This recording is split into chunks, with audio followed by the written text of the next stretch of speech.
In this video, I want to describe the neuron resting membrane potential, which we often just call the resting potential for short. So first let me just draw a neuron that'll be a little distorted, just so I have room to draw. So we'll draw the soma here, and a really big axon coming out of the soma. And normally an axon is a thin, long process coming out of the soma, but I just need a little room to draw, so I'll draw a big, thick one. Then this will be the other part of the soma, or the cell body. And then I'll just draw one really big dendrite. And like the axon, of course, these are normally just these little thin processes coming out of the soma, but I just need some space. So most neurons at rest, meaning when they're not receiving any input, have a stable separation of charges across the cell membrane called the resting potential. And that consists of more positive charges in a layer on the outside of the membrane and more negative charges in a layer along the inside of the membrane. And these charges are ions. So the negatively charged ions that are in a layer along the inside of the membrane, we also call anions. And the positively charged ions in a layer on the outside of the membrane, we call cations. And this layer of anions on the inside and cations on the outside goes all over the neuron cell membrane, all through the membrane of the dendrite and the soma and all along the membrane of the axon. And just to be clear, there is a mix of anions and cations on both sides of the membrane, and I've just drawn plus signs on the outside of the membrane to represent that in the layer against the outside of the membrane there are more cations than anions, and I've drawn negative signs on the inside of the membrane to represent that in that layer there are more anions than cations. And to talk about the size of the difference in this separation of charges, the convention is to call the outside 0. So we just say the outside is 0, and we just kind of set that as the reference. And then we just refer to a single number on the inside of the membrane, which is the difference between the voltage on the outside and the inside, or the difference in the strength of the charge separation. And this difference can vary between neurons, but around negative 60 millivolts would be a really common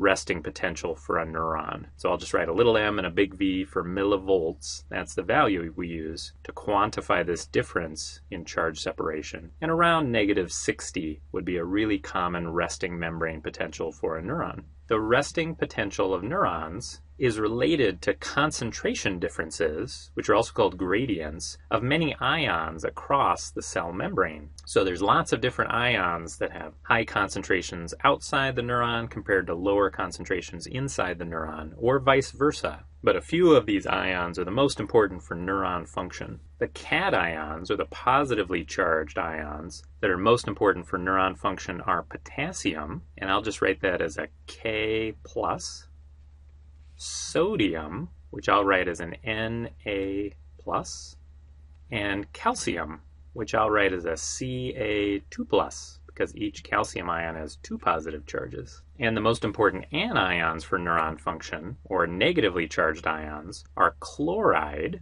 which I'll write as Cl-, and then there are multiple organic anions. And so I'll just write OA-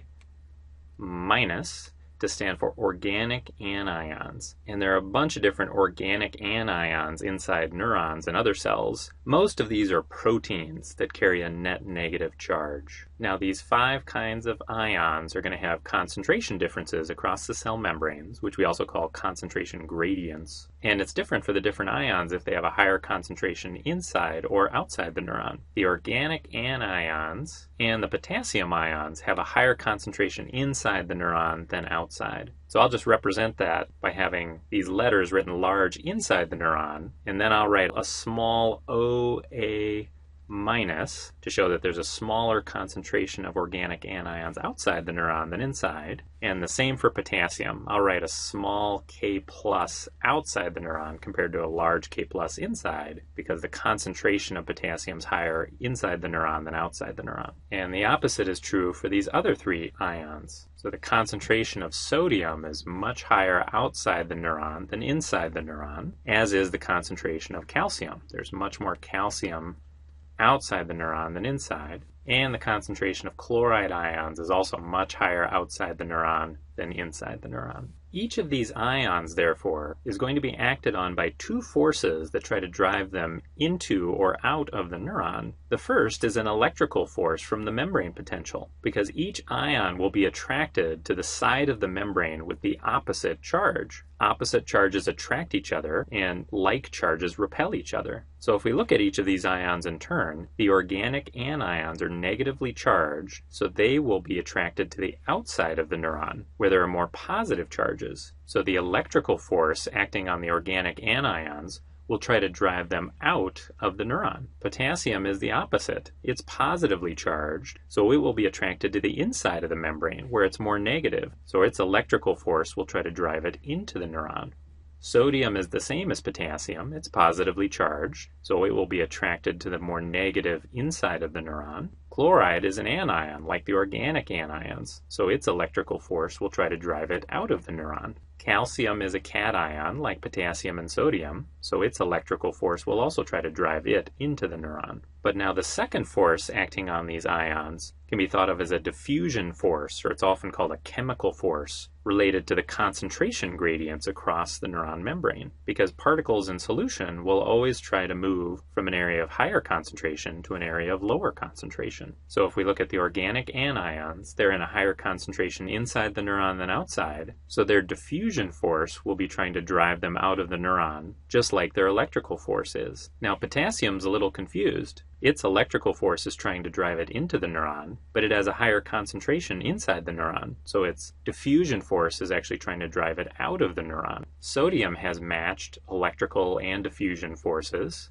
because it has a higher concentration outside the neuron than inside. Chloride's electrical force is trying to drive it out of the neuron, but because it has a higher concentration outside the neuron, its diffusion force will be trying to drive it into the neuron.